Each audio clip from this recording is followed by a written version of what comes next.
Hi students, this is CA Yashoda Sharma from My Future Academy. Today we are starting with the next chapter of Science, Biology, Control and Coordination, a whole new topic of science. सबसे पहले हम ये chapter का नाम देखते हैं. क्या नाम है? Control and coordination. राइट. तो यहाँ पर हम कंट्रोल की बात कर रहे हैं, किसी चीज़ को कंट्रोल करने की बात कर रहे हैं. और कोऑर्डिनेशन की कब बात आती है? जब कहीं पे बहुत सारी चीज़ें होती है. कोऑर्डिनेशन डेफिनेटली एक से ज़्यादा चीज़ होगी, उन्हीं के बीच में कोऑर्डिनेशन होगा. ठीक है. अब हमें पता है, हम बायोलॉजी कर रहे हैं, तो हम हमारी बॉडी के बारे में बात कर रहे हैं. जो तुम्हारी 10th की साइंस है वो प्लांट्स एंड ह्यूमंस दोनों के बारे में बात करेगी. तो control and coordination in plants and control and coordination in humans. ठीक है.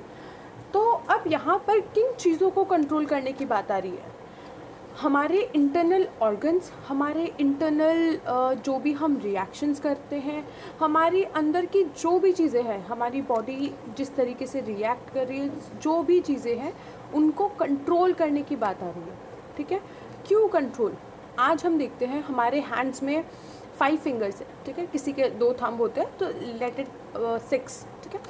तो हमें यहाँ पे हम किस चीज़ का कंट्रोल कर रहे हैं? हमारी बॉडी की ग्रोथ का कंट्रोल कर रहे हैं. हमें हमारी बॉडी की ग्रोथ को कंट्रोल करना है. हमें हमारे इमोशंस को कंट्रोल करना है.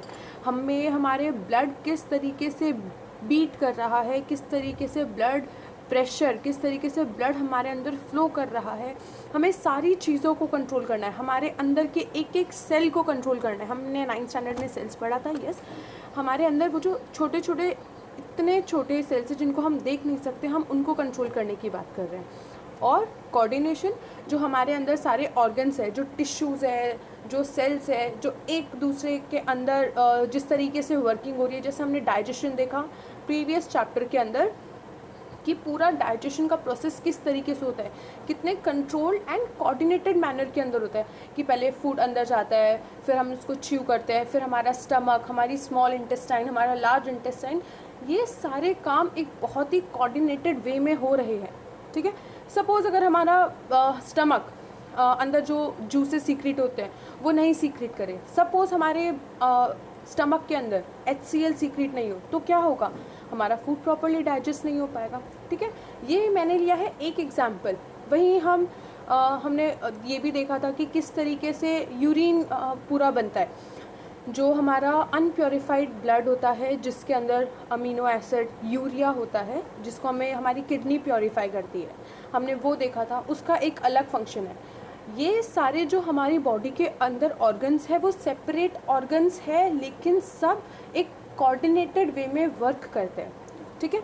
हम यहाँ पे वही देखेंगे किस तरीके से सारी चीज़ों के बीच में कोऑर्डिनेशन होता है और कौन इन सारी चीज़ों को कंट्रोल करता है. ठीक है. तो coming to first, who controls everything? That is our mind, our brain. हमारी ब्रेन हमारी सारी चीज़ों को कंट्रोल करता है. हमारे इमोशंस, हमारे एक्शंस, जो भी चीज़ें हैं, सारे चीज़ ब्रेन कंट्रोल करता है. अब कंट्रोल करने के लिए ब्रेन को सारी चीज़ों से बात करनी पड़ेगी. ठीक है. सपोज़ अभी ब्रेन मेरे को बोलेगा कि मेरे को यहाँ पर पढ़ाना है, तो वो ब्रेन मेरे हैंड्स को मैसेज करेगा, मेरे माउथ को मैसेज करेगा कि मेरे को किस तरीके से बोलना है, मुझे क्या बोलना है. ये सारे मैसेजेस कौन दे रहा है? ब्रेन दे रहा है मेरे हैंड्स को, मेरे माउथ को. ठीक है. ये जो मैसेजेस है वो 2 तरीके से मैसेज ट्रांसफ़र हो सकते हैं. दैट इज़, एक होता है केमिकल मैसेंजर, एक होता है इलेक्ट्रिकल मैसेंजर. हमारा ब्रेन जो पूरी बॉडी से बात करता है और हमारी जो बॉडी वापस हमारे ब्रेन को रिवर्ट करती है, हमारे ब्रेन को वापस आंसर करती है. 2 तरीके से इनके आपस में कम्युनिकेशन होता है. That is chemical messenger and electrical messenger.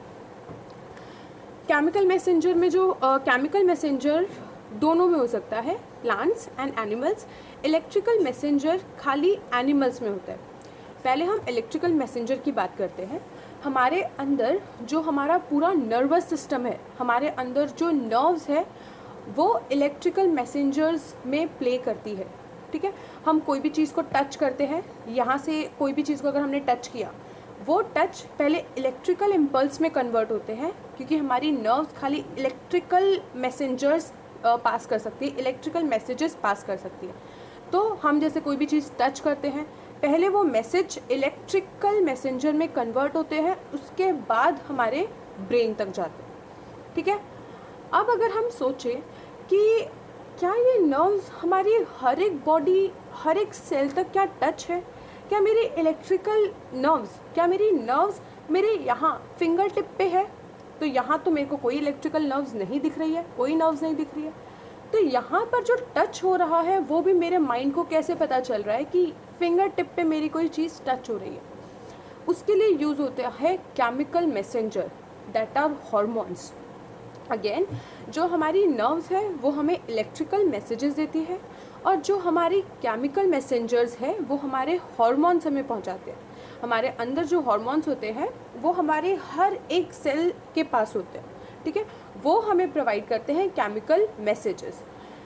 अब केमिकल मैसेंजर के अलग एडवांटेजेस है, इलेक्ट्रिकल मैसेंजर्स के अलग एडवांटेजेस है, पर सारा कम्युनिकेशन को कंप्लीट करने के लिए हमें इलेक्ट्रिकल मैसेजेस भी चाहिए और केमिकल मैसेजेस भी चाहिए।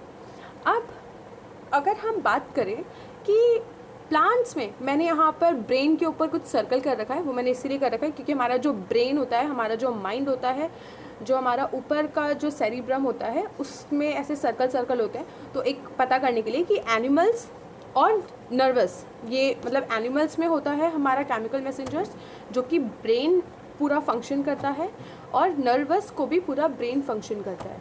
लेकिन प्लांट्स में तो मुझे नहीं लगता कि ब्रेन होता है। तो फिर किस तरीके से वो कम्युनिकेट करते हैं? क्या प्लांट्स कम्युनिकेट करते भी हैं? ये सारी चीज़ हम नेक्स्ट में कवर करेंगे। पर यस, प्लांट्स कम्युनिकेट करते हैं, नॉट फ्रॉम नर्वस सिस्टम। तो how they communicate, will discuss it later on.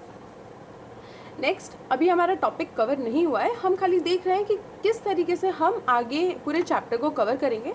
तो हम जो चैप्टर को कवर करने वाले हैं वो है ये कि किस तरीके से nervous system animals, human beings में वर्क करता है, किस तरीके से हार्मोनल सिस्टम ह्यूमन्स बींग में वर्क करता है, किस तरीके से हार्मोनल सिस्टम प्लांट्स में वर्क करता है। इसी में हम एक और टॉपिक देखेंगे, दैट इज़ रिफ्लेक्स एक्शन, जो कि बहुत इंपॉर्टेंट है हमारे लिए और सभी के लिए। रिफ्लेक्स एक्शन क्यों इतना इंपॉर्टेंट है हम वो देखेंगे। Coming to next topic is movement in animals. क्या एनिमल्स मूवमेंट करते हैं? लोकोमोशन क्या होता है? यस, एनिमल्स में मूवमेंट होता है, अपवर्ड एंड डाउनवर्ड। देखो मैंने यहाँ पे एरोज बना के रखे हैं, दिस अपवर्ड एंड यहाँ पर डाउनवर्ड। अपवर्ड मूवमेंट को कहते हैं tropic movement and downward movement को कहते हैं नेस्टिक मूवमेंट। ये भी हम आगे कवर करेंगे, पर थोड़ा सा हम देख लेते हैं क्या होता है ट्रॉपिक। जब प्लांट्स ऊपर की तरफ ग्रो होता है ड्यू टू सनलाइट, तो वो अगर सनलाइट ऊपर की तरफ होगी तो प्लांट ऊपर की तरफ ग्रो होगा, वो हो गया हमारा ट्रॉपिक मूवमेंट। नेस्टिक मूवमेंट, क्योंकि हमारी रूट्स तो ऊपर की तरफ ग्रो नहीं करती, हमारी रूट्स नीचे की तरफ ग्रो करती है, तो डाउनवर्ड मूवमेंट को बोलते हैं नेस्टिक मूवमेंट। अब किस तरीके से ये सारे मूवमेंट्स अंडरटेक होते हैं, हम ऐसा नहीं सोच सकते कि ये जो मूवमेंट्स है वो अपने आप ही अंडरटेक हो रहे हैं। इनके अंदर कुछ ना कुछ ऐसी चीज़ें होती है जो ये मूवमेंट्स करवाती है। अब क्या ये चीज़ें हैं, किस तरीके से मूवमेंट्स होती है, will cover in the topic.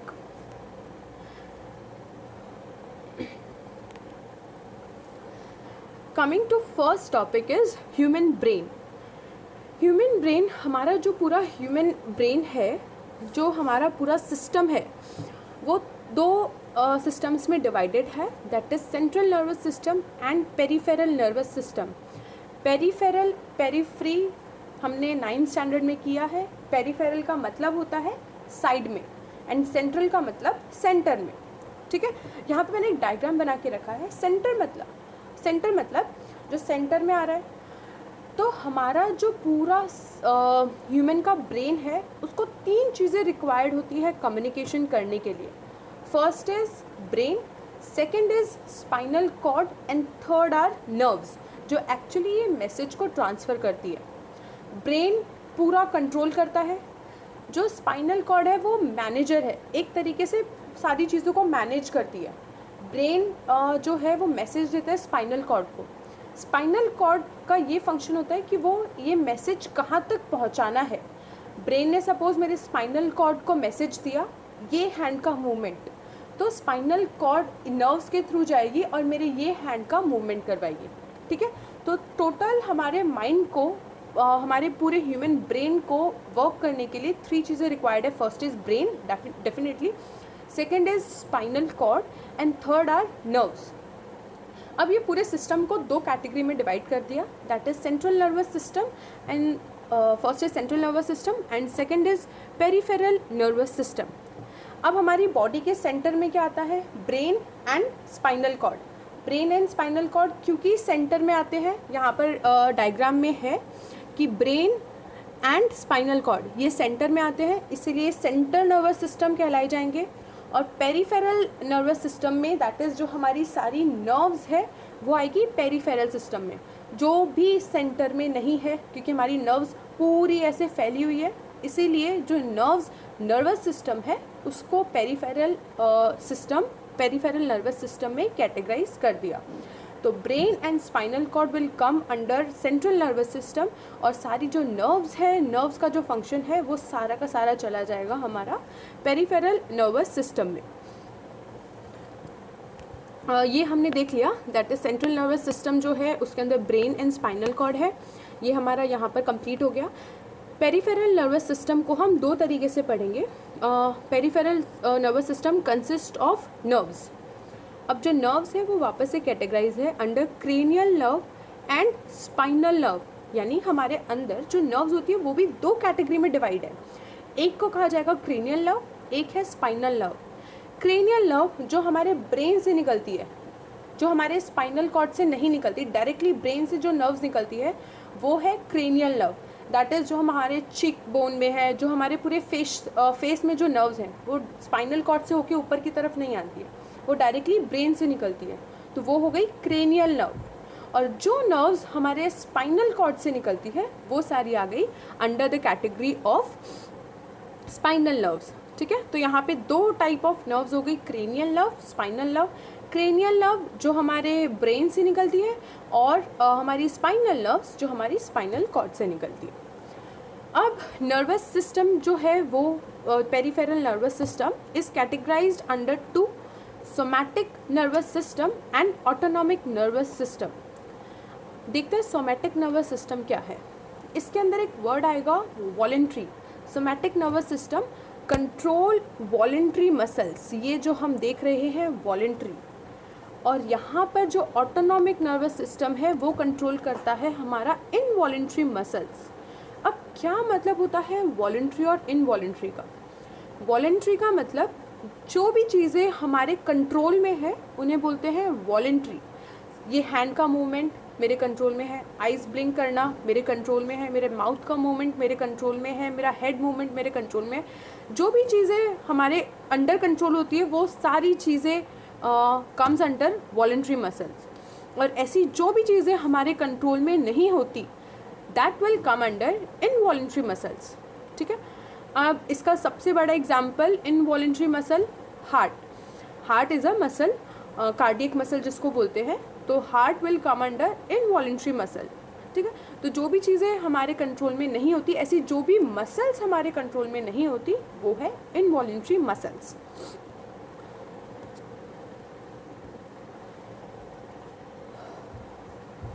Next is हम पूरा ब्रेन का एक बार पहले डायग्राम देखेंगे, फिर हम ब्रेन के फंक्शंस देखेंगे।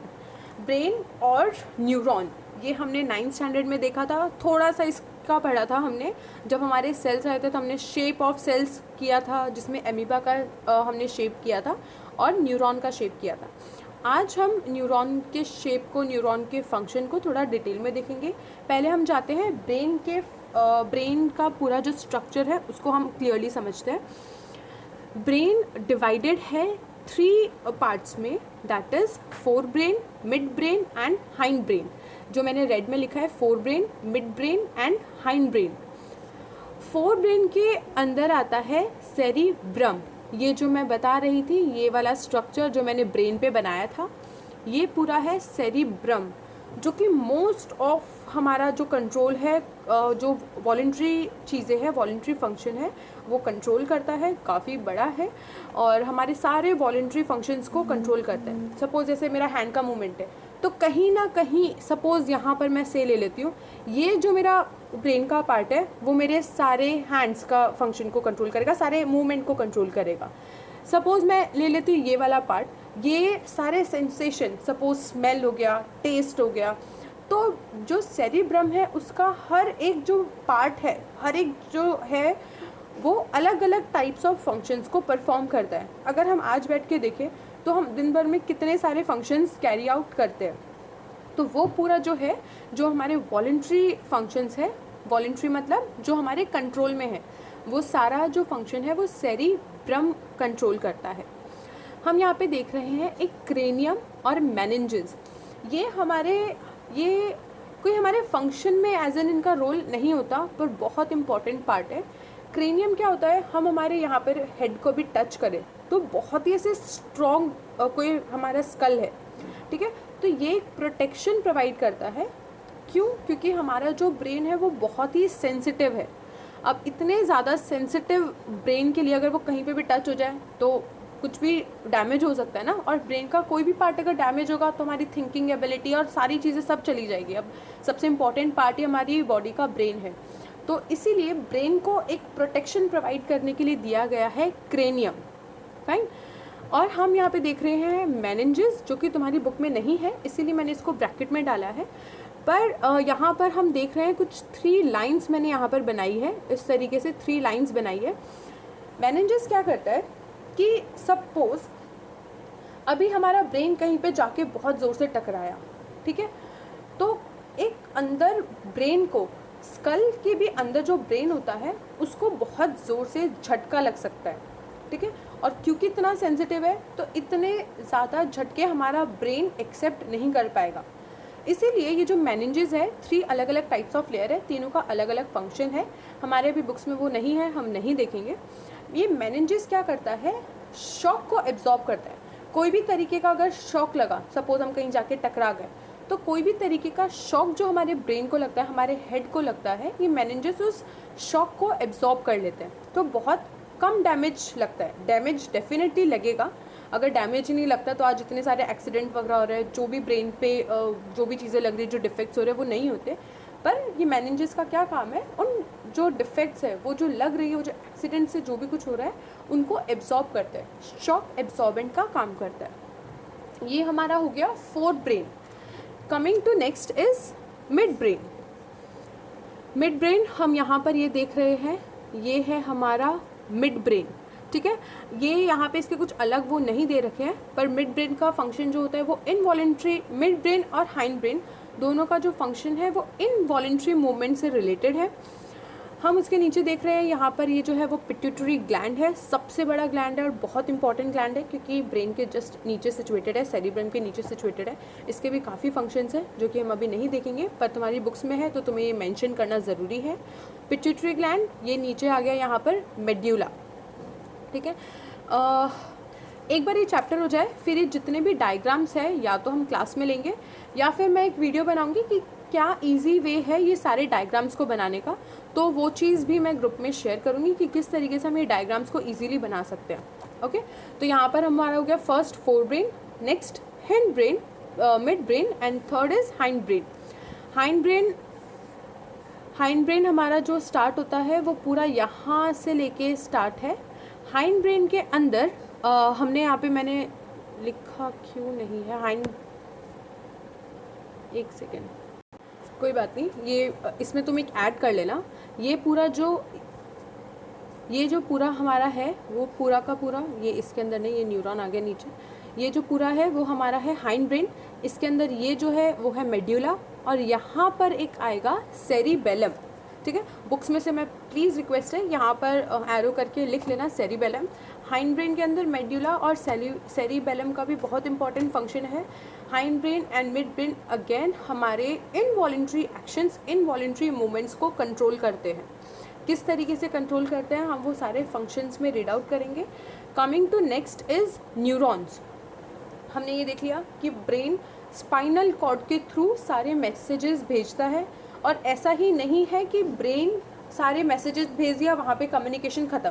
कम्युनिकेशन हमेशा टू वे कम्युनिकेशन होता है। तो ब्रेन ने मैसेज भेजा, हमारे हैंड्स, हमारा जो भी लिम्स है, हमारे जो भी ऑर्गन्स है, वो वापस से ब्रेन को मैसेजेस भेजते हैं to complete the two way communication.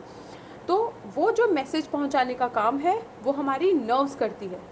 और सारी नर्व्स, ये छोटे छोटे नर्व्स, ये सारी नर्व्स ये छोटे छोटे नर्व सेल से बनी है। ये हमारे क्या है? नर्व्स सेल, जिनको बोला जाता है न्यूरॉन्स।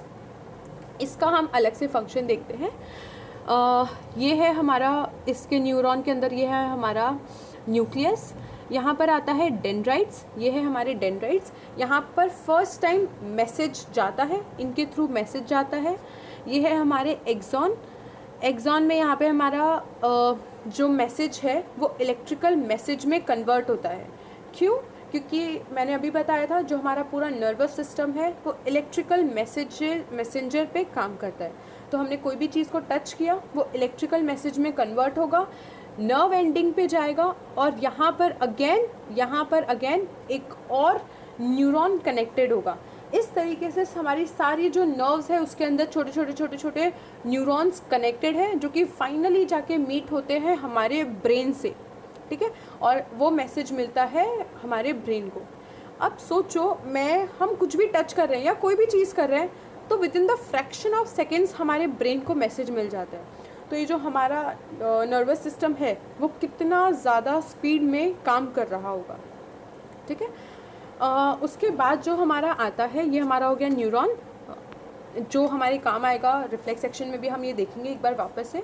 और ऊपर वाला हो गया हमारा पूरा ब्रेन, कि किस तरीके से ब्रेन का स्ट्रक्चर है। आगे जो है वो fore brain, mid brain and hind brain. अब इनके हम सेपरेटली फंक्शंस देखते हैं कि क्या फंक्शंस है इनके। First is fore brain, main thinking part of the body. Main thinking part of the body यानी इसके अलावा और भी जो पार्ट्स हैं वो थिंकिंग करने का काम करते हैं। तो but fore brain is main thinking part of the body, specialised for hearing, smell, sight etcetera. That is all kind of voluntary actions.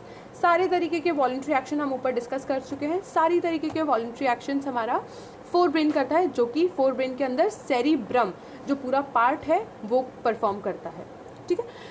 Then memory, intelligence and also hunger sensation. जो हमारी memory, क्योंकि सारी की सारी चीज़ें जो हमारे cerebrum के अंदर जाएगी, वहीं जाके एक छोटा सा पार्ट होता है कि हमारी कोई भी मेमोरी है सारी जाके वहाँ पर स्टोर होती रहती है, ठीक है। कुछ होती है हमें याद रहती है, कुछ होती है नहीं याद रहती, कुछ प्रैक्टिसेस होती है हम जिससे सारी चीज़ों को ज़्यादा टाइम तक याद रख सकते हैं, ठीक है। तो जो भी मेमोरी है, जो भी इंटेलिजेंस है और हंगर सेंसेशन है कि हमें कब भूख लग रही है या नहीं लग रही है, तो वो सारा काम भी सेरिब्रम करता है। तुम्हें एक चीज़ पता होगी कि सपोज़ अगर हम कोई बहुत ही इंटरेस्टिंग सा काम कर रहे हैं, से फॉर अगर हम टीवी देख रहे हैं या फिर मोबाइल पर सपोज़ कोई मूवी देख रहे हैं, कोई भी चीज़ कर रहे हैं जो हमारे, अगर हम ड्राइंग कर रहे हैं, जिसको ड्राइंग बहुत पसंद है, तो वो काम को अगर कर रहे हैं तो उनको भूख का पता भी नहीं चलता कि वो लोग हंग्री हैं या नहीं है। फिर जैसे ही वो चीज़ ख़त्म होती है, फिर अचानक से याद आता है, अरे काफ़ी टाइम से खाना नहीं खाया, पानी नहीं पिया, मुझे तो भूख लग रही है। क्यों ऐसा होता है? कभी सोचा है कि हम कोई चीज़, हमारा सपोज़ 12 बजे खाने का टाइम है, जनरली अगर हम कुछ नहीं कर रहे होते तो हम वो टाइम पे खाना खा लेते हैं अप्रॉक्सीमेटली। पर अगर उस टाइम पे हम कोई बहुत ही इंटरेस्टिंग चीज़ में इन्वॉल्व हो गए तो हमें क्यों नहीं पता चलता कि हमने खाना खाया या नहीं खाया। आई वॉन्ट सभी स्टूडेंट्स कि एक बार ये क्वेश्चन पे थोड़ा सा सर्च करो। Definitely I will come to this question and will provide you the answer. पर बहुत ही अच्छी चीज़ है, सर्च करोगे तो मज़ा आएगा। नेक्स्ट वीडियो में I will give you the answer of this question, ठीक है। और कैसे पता चलेगा मुझे कि कौन स्टूडेंट्स आंसर के साथ आया है? मुझे व्हाट्सएप करोगे जो भी तुम्हारा आंसर है, जो भी तुमने सर्च किया है, या फिर तुम कमेंट भी कर सकते हो जो भी तुम्हारे आंसर्स हैं, ठीक है। और क्या काम करता है हमारा fore brain? Receptor of 5 sense organ. जो भी हमारे सेंसेस है, जो हम सेंस कर रहे हैं, हम जो देख रहे हैं, हम जो फील कर रहे हैं, हम जो टेस्ट कर रहे हैं, हम जो स्मेल कर रहे हैं, ये इन सारी चीज़ों का रिसेप्टर है। रिसेप्टर मतलब अभी ब्रेन ने तो कोई मुझे मैसेज नहीं किया, पर हम स्मेल करते हैं तो वो हमने कम्युनिकेशन ब्रेन को दिया, और फिर ब्रेन उन सारी चीज़ों को कैप्चर करता है। अच्छा, ये स्मेल है, हमें क्या, सपोज हमने पहले कोई स्मेल किया हुआ है कोई चीज़, ठीक है, 2 दिन बाद या 3 दिन बाद या कभी भी इन फ्यूचर हम वो चीज़ को वापस स्मेल करते हैं, तो हमें याद आता है कि हाँ हमने ये चीज़ पहले स्मेल की हुई है, हमें ये स्मेल पता है। क्यों? क्योंकि सारी की सारी चीज़ हमारा ब्रेन स्टोर करता है। अगर हमारा ब्रेन नहीं स्टोर कर पाता तो क्या होता, आज हमने कोई चीज़ स्मेल की, कल ही हमें कोई वापस से वो चीज़ स्मेल करने के लिए बोलेगा, हमें नहीं याद रहेगा कि हमने कल किया था या नहीं। तो ब्रेन जो है हमारा स्मेल को भी स्टोर करता है हमारी एज अ मेमोरी। तो ये हो गया receptor of all 5 sense organ. Coming to next is mid brain and next then hind brain. Mid brain क्या करता है, control involuntary action, hind brain भी control involuntary action. Mid brain और क्या करता है, watering of mouth, seeing the food, heart beat and breath, ठीक है। अब सपोज हमने कोई भी बहुत टेस्टी सा फूड देखा, तो हमें सोचना नहीं पड़ता कि हमारा जो माउथ है वो वाटर हो जाए, अपने आप हमारा जो माउथ है वो वाटरी हो जाता है टेस्टी फूड को देखकर डेफिनेटली। और उसके बाद हार्ट बीट, हमारी हार्ट बीट भी हमारे कंट्रोल के अंदर नहीं है। Then breathe,